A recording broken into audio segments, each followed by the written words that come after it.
En fait, on a parlé des structures, mais pas ou peu des associations à qui elles appartiennent. Vous aviez dit qu'il y avait des associations ou groupes, officieusement, si j'ai bien compris, dans ces associations. Pouvez-vous nous en dire plus? Ben, alors, des associations très connues que tout le monde connaît, c'est l'APF, l'AZI, l'Ordre de Malte, Rose-Croix, qui est une association, soi-disant pour personnes handicapées, mais je mets un petit mot, warning sectaire.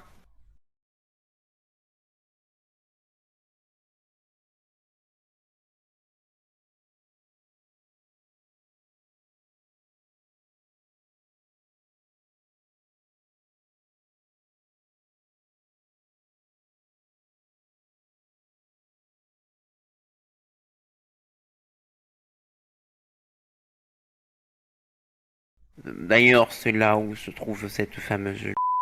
Et tu as d'autres associations, l'Ordre de Malte, la Croix-Rouge, des trucs comme ça. Et après, dans ces associations-là, tu as des petits groupes qui se forment, soit pour récolter de l'argent supplémentaire sans avoir les contraintes des grosses associations, euh, notamment des comptes à rendre à l'État. Et du coup, il y a des petites associations dans les associations. En gros, ces associations-là, ils ont un nom officiel de petites associations dans l'association. Et souvent, ils prennent un nom secondaire sur Internet. Mais oui, il y a des associations dans les associations. Et généralement, c'est pour récupérer de l'argent sans avoir les contraintes des grosses associations. Donc en fait, elles ont un surplus, ou la récolte, je sais pas comment ils se débrouillent, un surplus financier de dons. Un surplus, c'est des dons non officiels des parents proches ou assos tierces. Alors non officiel, je sais pas, est-ce qu'ils donnent du liquide, je sais pas. Même des fois, moi j'ai vu des cas alors ça c'est véridique, dans l'établissement où dans un établissement où j'étais délégué des résidents. Et donc pendant un conseil à la vie sociale, qui est officiellement, qui est une instance officielle qui est obligatoire à cause du fait qu'il y ait maintenant les projets personnalisés et autres, j'ai déjà vu un président d'association privilégier l'entreprise de son fils ou de son ami ou de je sais plus quoi pour livrer du bois pour se chauffer dans la structure. Donc oui, effectivement, ils font travailler leurs potes, quoi. Et principalement les gens qui connaissent. Un autre exemple, le collectif Warble Productions, qui est un collectif de personnes vidéastes, personnes handicapées, à la base. À votre avis, comment on a fait pour financer les logiciels dont on avait besoin? Donnez-moi un exemple. Manga TD. C'est sûr que bon, parce que vous n'avez pas, sûrement pas beaucoup de sous en tant que personne handicapée. Donc est-ce qu'on vous a fait des cadeaux? Alors en fait, il faut savoir que les associations, souvent, de personnes handicapées, sont basées sur la loi 1901. Et tu n'as pas le droit de faire à la fin de l'année, ton compte bancaire, il doit être à zéro. Tu vois ce que je veux dire? Tu dois pas avoir fait de profit puisque tu n'es pas une entreprise. Oui. Donc le problème, c'est que régulièrement, comme ils ont besoin de beaucoup d'argent, il leur en reste de l'argent, des fois. Il en reste trop, des fois. Notamment à cause de ces associations, dans les associations qui ont récolté trop d'argent et qui du coup ne peuvent pas se permettre de le donner à l'association, ou pas trop, parce que sinon ça paraîtrait suspect. Donc, en fait, ce qu'ils font, c'est qu'ils le donnent à des petits groupes ils nous le donnent à nous, parfois, ou à d'autres associations, mais des fois, il s'avère que ces petites associations, elles nous donnent soit de l'argent, très peu, hein, parce que c'est pas la plus grosse somme qu'on a touchée, hein, pour le collectif, on en a validé, c'est 1 200 euros. C'est tout. C'est la plus grosse somme qu'on ait touchée dans toute l'existence du collectif, c'est 1 200 euros, le prix d'un ordinateur avec lequel on a acheté les logiciels. Après, ils nous donnent surtout du matériel. En gros, des ordinateurs, des ordinateurs reconditionnés, ou alors des logiciels qu'ils n'utilisent plus, mais que nous, on peut encore utiliser. Par exemple, Camtasia, que c'est un logiciel que j'utilise, n'est-ce pas, MangaTD? Oui. eh ben, il coûte plus de 250 euros à l'achat. Et moi, les 250 euros, je les sors pas. J'ai pas les moyens. Donc, c'est cette fameuse association, dans l'association qui nous finance le logiciel. Parce que, par contre, eux, ils ont les moyens. Et c'est également eux qui fournissent les machines virtuelles. Et ils se privent pas pour les faire payer, n'est-ce pas? Mm. Ouais, font payer un service d'install et config de machines virtuelles. Ouais. En fonction de la machine que tu veux prendre, en fonction des besoins que tu as, si tu as Windows dessus ou si tu as Linux, en général c'est Linux, donc c'est autour des 15, entre 12 et 15 euros. Et quand c'est Windows pour des raisons spécifiques, parce que tu es obligé d'avoir une application pour pallier à ton handicap, ça peut chiffrer autour des 80, 100 euros. Donc en gros, en fonction des besoins, le prix augmente. 80 cents, tu payes plus ou moins la licence Windows dedans. En fait, c'est parce qu'ils ont un abonnement Windows en volume et tout, et qu'ils payent très cher. Ils renouvellent tous les ans. Et ils payent très cher. Puis ils ont un stockage aussi chez AWS. Donc, je laisse imaginer le tarif. Parce que c'est des versions de Windows pour entreprise, en fait, à la base. C'est des licences en volume. Ouais, ils fournissent plein de numéros de licence, enfin de clés d'un coup. Ouais, et du coup, il faut rentabiliser. Mm. Et comme ça coûte cher par mois, bah, ça leur coûte la peau du cul et qu'ils doivent rattraper le coup, bah, ils facturent avec la VM. Des problèmes, encore des problèmes. Alors, est-ce que les associations tiennent de bons rapports entre elles? Ça dépend de l'association. Apparemment, vous aviez dit qu'il y avait de la concurrence entre associations. Oui, il y en a. Notamment par rapport aux services proposés. Et notamment par rapport au prix que tu payes pour avoir un droit à ces associations. Parce qu'en fonction de la qualité de service, le prix n'est pas le même. Donc oui, il y a une concurrence indirecte. Les patients restent dans des structures différentes, mais de la même association, donc souvent. Ah oui. Quand tu fais partie d'une association, c'est très rare que tu changes d'association. En général, ils font en sorte que le cursus soit un circuit fermé que tu suivras toute ta vie, quoi. En général. Ça peut arriver que tu changes d'association. Naruto l'a fait.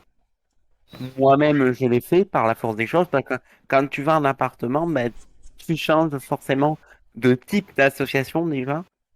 Donc forcément, c'est pas les mêmes. Donc Naruto et moi, par exemple, on a quitté ces structures et donc quitté ces associations. Parce qu'il faut bien comprendre une chose. Toutes les associations ne sont pas mauvaises. C'est vraiment les associations qui gèrent les structures qui posent problème. Et donc, effectivement, quand tu changes de structure, généralement, tu vas dans une structure qui est de la même association, parce qu'ils s'arrangent pour privilégier leur système à eux, ce qui est plutôt logique si tu veux être rentable.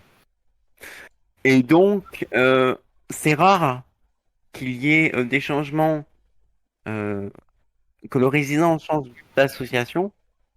Et en fait, ils font toujours en sorte d'avoir une sorte de rivalité pour quand tu changes, ils te disent, voilà, tu changes d'association, ben très bien, tu perds tel service, tu n'auras pas ça, tu auras ça, mais pas ça.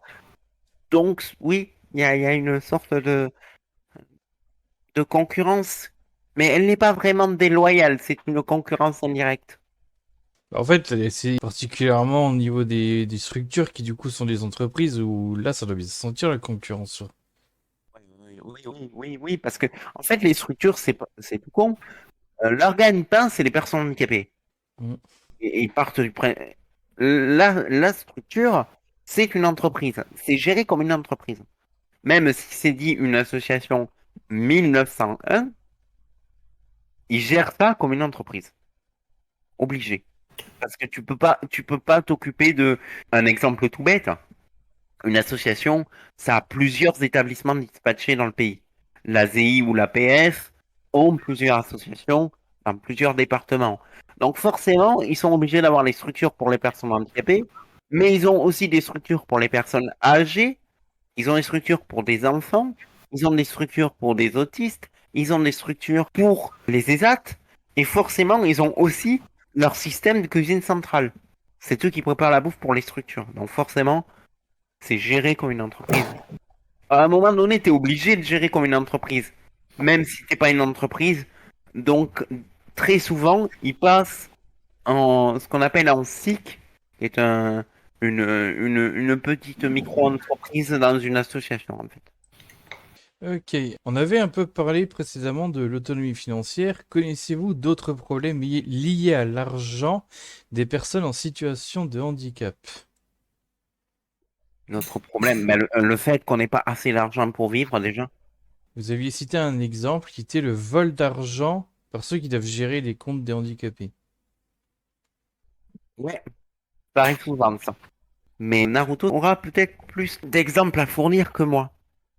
Alors, comme je le disais tout à l'heure, dans la question précédente, je sais plus quand c'était, disons mais que si on tombe sur un tuteur qui a de mauvaises intentions, il peut il peut voler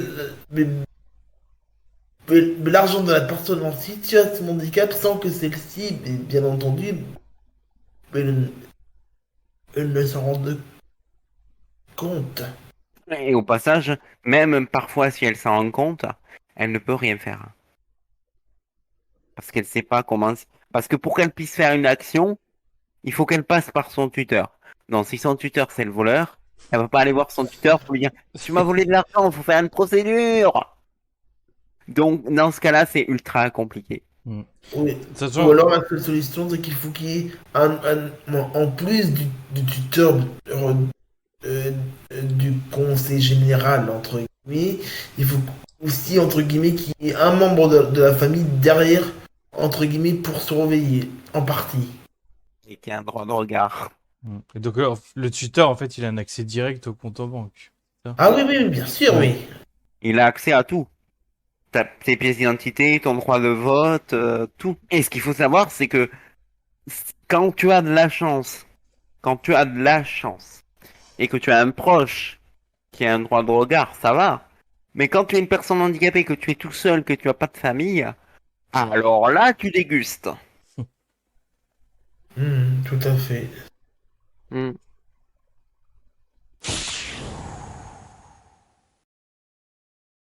Eh oui, on sort, enfin on sort d'ailleurs, non, on sort pas réellement. Tout le monde a l'air de penser qu'on en est sorti, mais en fait non. De la période Covid-19. Alors, comment les personnes en situation de handicap ont vécu la crise sanitaire du Covid-19? Et franchement, moi, je peux te dire franchement ce que j'en ai pensé, ça m'a profondément fait chier. En même temps, ça nous a fait chier parce qu'on ne pouvait pas sortir. Mais Mais voilà, en, c'est ça. mais en même temps, vu qu'on est confiné, pour ceux qui sont en structure, vu qu'on est habitué à être confiné toute l'année, bah, ça nous a pas vraiment dérangé. J'avoue. Et, cependant, ça a visiblement créé d'autres problèmes parce que, ok, vous sortez pas plus ou pas moins, mais apparemment la structure, c'est, je sais pas laquelle, s'était retrouvée sans médecin pendant quelques mois en pleine période de Covid. Oui, c'était mon ancien établissement, ça, parce ils avaient renvoyé un médecin et du coup, ils avaient pas de médecin en pleine période de Covid. C'est drôle parce que c'est très difficile de trouver un médecin qui accepte d'aller dans une structure qui se trouve en campagne, à l'écart de la ville, à plus de 60 kilomètres du premier magasin. Hmm. Et alors, en plus, alors, elle a été virée par la directrice pour incompétence. C'est le motif, mais la directrice est juriste de formation. Alors, la question qu'on se posait, visiblement, c'est comment sait-elle si la femme médecin virée était compétente ou non? Qu'est-ce qui vraiment justifiait le licenciement pour incompétence? Est-ce que c'était justifié ou pas? Je vais te répondre par la réponse suivante. Seul l'ordre des médecins peut dire si un médecin est incompétent ou non, et peut donc justifier un renvoi pour incompétence médicale. Après, il y a la faute professionnelle aussi. Si par exemple, tu as fait des conneries en prescription, en faisant des prescriptions, c'est l'ordre des médecins qui te radie. Tu peux pas être radié par une directrice normalement. Parce que tu es un médecin et que les seuls qui peuvent vraiment te mettre en difficulté vis-à-vis de ton emploi, c'est un autre médecin. Elle est... Donc elle peut même pas la virer. Elle peut, elle peut lui dire qu'elle veut la licencier, mais elle doit respecter le code du travail. Est-ce que ça a été fait? Non. Et d'ailleurs, c'est pour ça que cette structure s'est pris un procès dans la gueule et qu'ils l'ont perdu. Enfin, la soi-disant directrice en particulier. Ok, donc elle avait invoqué une raison, tu te souviens de laquelle? Qu'elle était incompétente et qu'elle avait des comportements inappropriés avec les résidents alors que c'était faux. Oh là, dire un comportement de. Même si j'ai ma petite idée, il est entendu, mais un comportement de quel genre? Ben, du genre, il y a des endroits que tu ne touches pas. Voilà. C'était très dur ce que je veux dire. Mais vu qu'à la base, elle était un médecin. Oui, c'est ça, un médecin, oui. Ben, en fait, un médecin, quand il t'ausculte, il va forcément palper ou Euh, observer une partie, mais voilà, mais voilà, c'est ça. certaines parties de ton corps, même les parties intimes. Faut bien, faut, je veux dire, faut bien te soigner. Eh Mais ben, voilà, donc en c'est fait, un peu incohérent alors. en fait, la directrice de l'époque, qui n'est plus dans l'établissement aujourd'hui parce qu'elle a été renvoyée, la personne de l'époque, en fait, la juriste à l'époque, avait utilisé une pauvre personne en situation de handicap qui ne se rendait pas compte de ce que ça impliquait. Elle lui a posé la question suivante. Elle lui a dit, voilà, est-ce que ton médecin a eu des attouchements sexuels? Et des attouchements, quoi. Elle a touché des parties du corps intime. Et la personne qui était handicapée mentale n'a pas su répondre non. Donc elle lui dit oui. Elle a dit oui. Et le problème, c'est que c'était oui, mais pas vraiment oui, puisque la personne ne se rendait pas compte de ce qu'elle disait, puisqu'elle était influencée. Elle était elle était manipulée. Et donc cette personne s'est servie de ça pour faire envoyer le médecin, qui n'a fait que faire des observations sur des parties intimes pour des raisons médicales. D'accord, oui. Et du coup, il l'a renvoyé pour ça. Voilà, et tout ça donc en pleine période de Covid-19. Voilà. Sachant que moi, à l'époque, j'étais pas dans l'établissement. Parce que moi, j'ai quitté mon établissement euh, en 2020 et l'affaire s'est produite en fin 2020. J'étais déjà dans mon appartement, moi, à l'époque, où ça s'est produit. Comment je l'ai su? Parce que j'ai gardé contact avec certaines personnes de l'établissement. Ils me l'ont dit. Voilà. Donc c'était vraiment tombé, voilà, pour la patiente, vraiment sur quelqu'un qui n'avait pas de libre arbitre et Ouais, et qui vraiment me disait oui quand on lui dit de dire oui. Mm. Voilà. Mais ils l'ont fait exprès, hein. Ouais, ce qui rend le cas très particulier parce que le but évidemment c'est pas de chercher à défendre quelqu'un qui potentiellement aurait réellement fait des trucs au-delà de son cadre professionnel, quoi.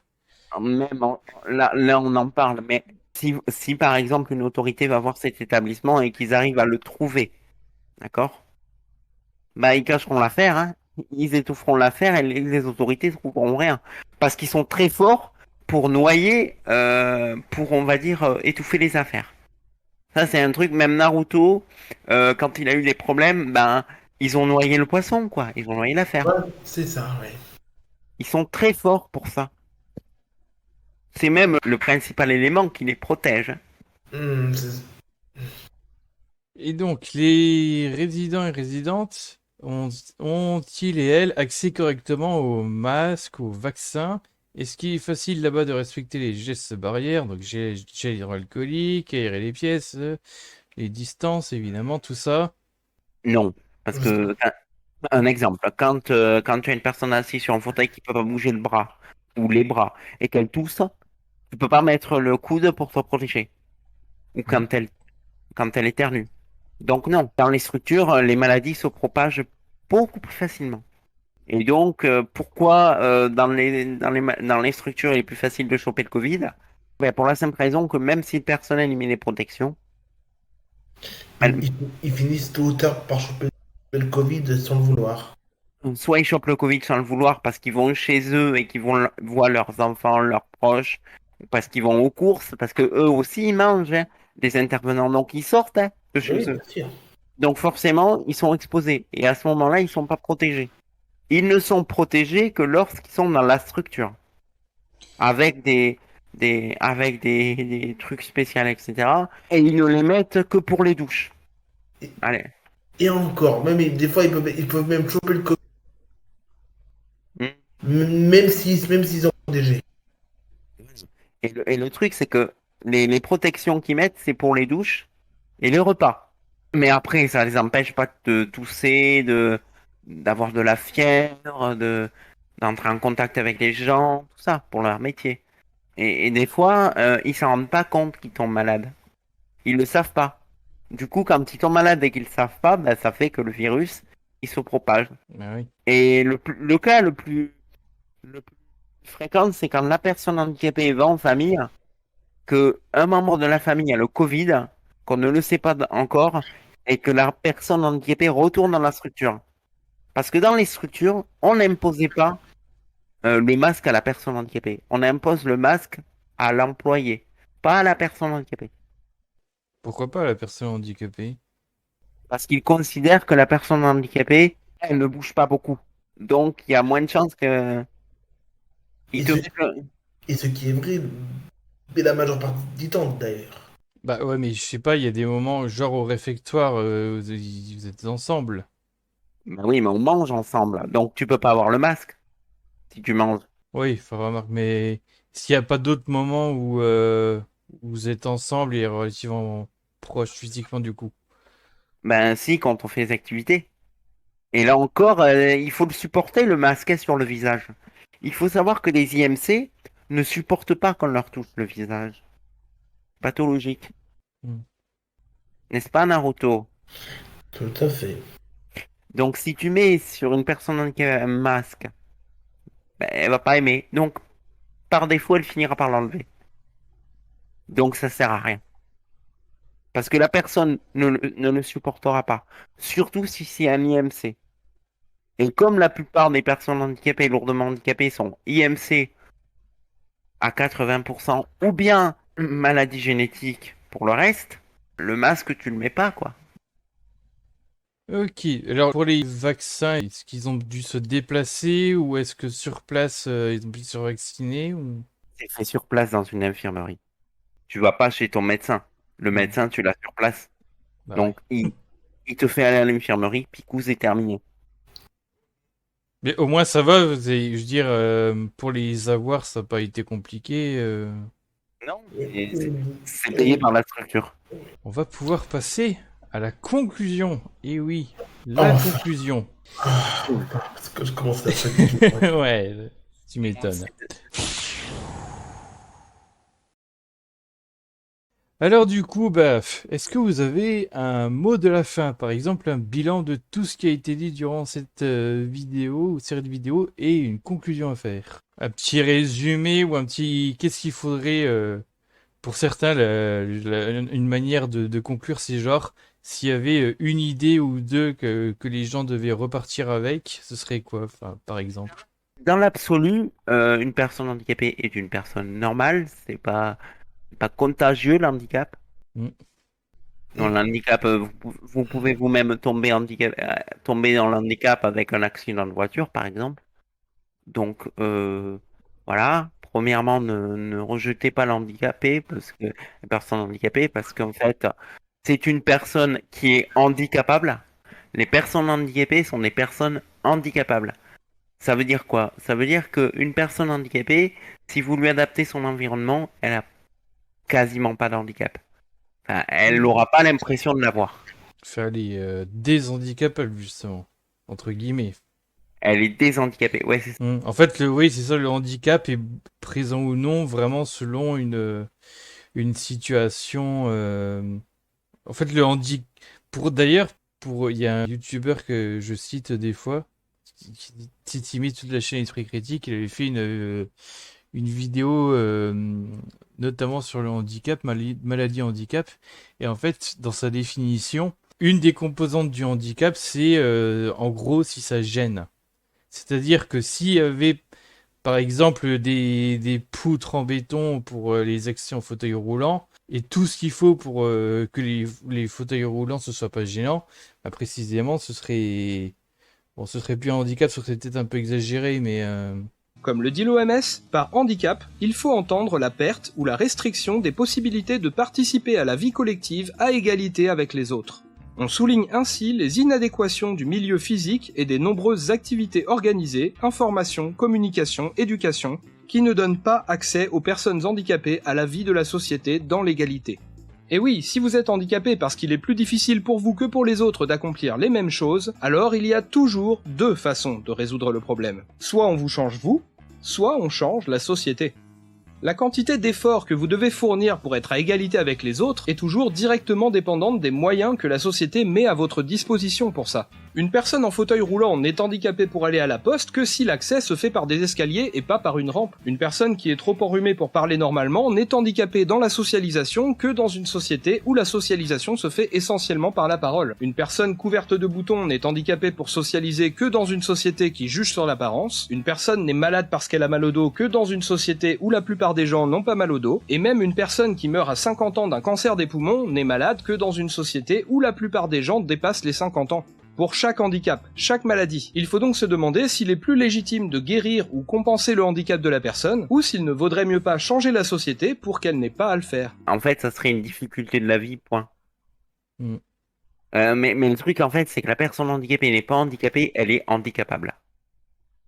C'est-à-dire que c'est la société qui la rend plus handicapée qu'elle ne l'est. ouais, voilà, c'est ça. Et donc, pour conclure, je dirais une chose.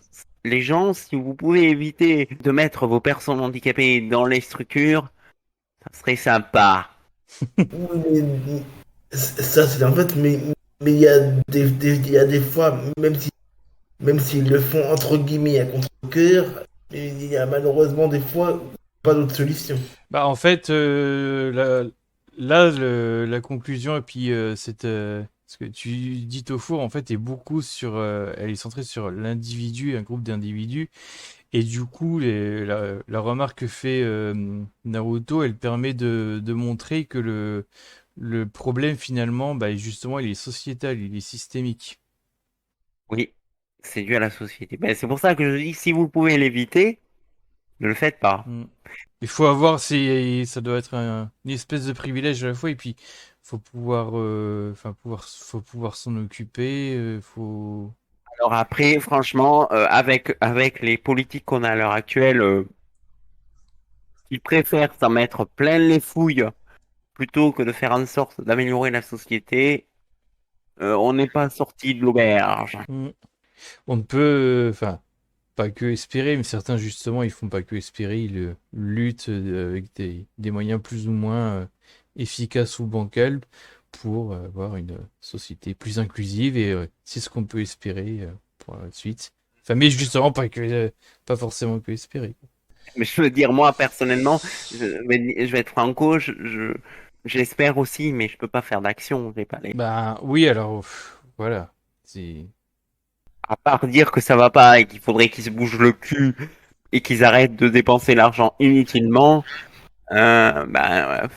ouais. Un exemple tout bête, pourquoi un ancien président ou un ministre garde son salaire de ministre une fois qu'il est plus au pouvoir? Pourquoi? Pourquoi une personne qui a eu un appartement de fonction comme un ministre ou un président garde l'appartement de fonction et la voiture? Pourquoi? Pourquoi on leur donne une retraite de plusieurs milliers d'euros par an? Ouais. Et oui, il y a un gros problème de redistribution des richesses. Voilà. C'est sûr. Et après, c'est les personnes handicapées et et les personnes à la rue, parce que on dit que la société n'accepte pas les personnes handicapées. Mais il faut pas oublier que il y a aussi les chômeurs et chômeuses qu'on ne veut pas montrer, donc les gens qui sont dans la rue, qui n'ont pas de logement, qui sont sans domicile fixe. C'est pareil pour eux, la société n'en veut pas, hein. Mm. Ne les montre pas. Donc en fait, que vous soyez une personne sans domicile fixe ou une personne handicapée, la seule différence, c'est que nous, on est isolés dans des bâtiments, dans des structures, pendant que les autres crèvent de froid. Mais il y en a qui crèvent de froid, et nous, eh ben, on détruit notre libre arbitre et notre volonté de nous battre. C'est à peu près la même chose, au final. On nous écrase. Voilà. Et je pense que aussi un truc à retenir, je pense que beaucoup de choses ont permis de mettre ça en lumière, mais je pense que vraiment il faut quand même le dire aussi dans la conclusion, c'est que pourquoi il y a ces problèmes notamment de structure et de handicap, bah, on voit le côté argent, on voit le côté capitaliste en fait du truc. C'est trop capitaliste. Bah oui, et ça bousille en fait la vie, l'intégrité, la santé sans doute des personnes handicapées. Et en plus, ça les empêche d'évoluer. Bah ouais, de s'intégrer, On préfère faire de l'argent plutôt que de faire une société plus inclusive. Voilà. Donc faut aussi garder ça en tête, un côté très systémico-capitaliste. J'invente des néologismes. Ça, ça, ça, ça doit te plaire, ça, parce que toi qui es, Bah oui. toi qui es quelqu'un qui est, comment on appelle ça, esprit critique, hein, comment on appelle ça? Dans quelle catégorie tu te ranges, toi? Oh, je me mets pas vraiment dans des catégories. Souvent, je laisse les gens deviner dans quelle catégorie je pourrais être. Ben, moi, je dis que tu es dans la catégorie sceptique, Bah déjà, ouais. et donc, j'invite tous les sceptiques que tu connais à regarder cette vidéo. Mm. Très bien. Ces vidéos, puisque c'est une série de vidéos, en fait. Donc, regardez-les. Et puis, si vous avez des questions, vous avez les commentaires. N'hésitez pas à vous abonner à la chaîne de Manga TD, ça vous coûte zéro. Et activez la cloche. Voilà. Et puis partager, pour une fois, je sais pas, pour une fois partager ces vidéos que je fais parce que là on est sur un niveau d'importance, je pense. Puis en plus de ça, c'est des témoignages. J'ai pas vu ça ailleurs en réalité, pour tout vous dire. Donc En fait, en général, ils font taire les témoignages. Moi, il m'est voilà. arrivé d'avoir voulu faire un témoignage pour une situation donnée dans une structure. Ils ont préféré taire l'affaire et étouffer l'affaire. Donc, en fait, quand tu es en structure, tu peux pas témoigner. Voilà. Voilà, donc c'est pour ça partager ces témoignages longs mais précieux. Et, euh, et puis accessoirement, ben abonnez-vous, on va faire un petit peu le retour, mais à la chaîne de Warball. Alors c'est rien à voir, chaîne essentiellement de tutos informatiques, mais voilà, ça peut aider aussi. D'ailleurs, comme on essaye d'expliquer les choses simplement, il y a peut-être un petit côté inclusif là-dedans. Mm. D'ailleurs, l'idée d'avoir fait une vidéo YouTube ne plaisait pas beaucoup aux structures, hein. Ils n'aiment pas que des personnes handicapées qui étaient dans les structures ou qui y sont encore soient dans cette communauté. Donc, ils se privent pas d'essayer de provoquer des dramas enfin, des problèmes pour essayer de casser la chose. Ça prouve aussi qu'ils sont des trucs à cacher. Donc, surtout, si vous tombez sur ces vidéos, s'il vous plaît, faites-les tourner, c'est vachement important. Mm. Et puis, voilà, partagez. Si vous avez une vidéo Warball utile, bah vous partagez-la, vous partagerez un truc qui venant d'un collectif avec des personnes qui sont ironiquement majoritairement en minorité. C'est marrant, pour une fois. Ouais. Ça serait sympa. Mm. Et s'il vous plaît, les structures, arrêtez les dramas internes. Arrêtez de faire n'importe quoi avec les personnes handicapées sur YouTube. Parce que des fois, quand on voit les commentaires manga télé, c'est...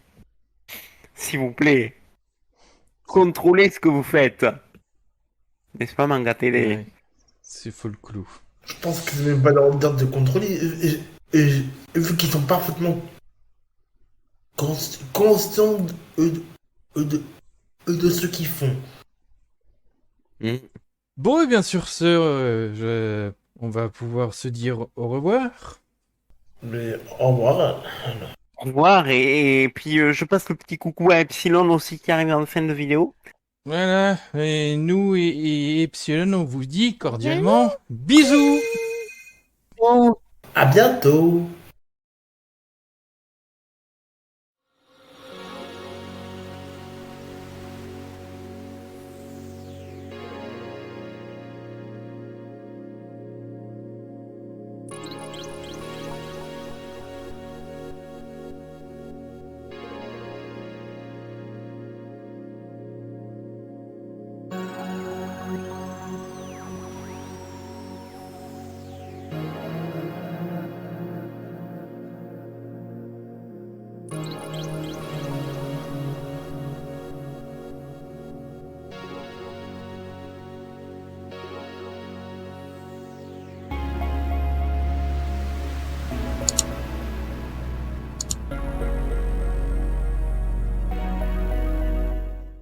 Capitalisme, ma gueule!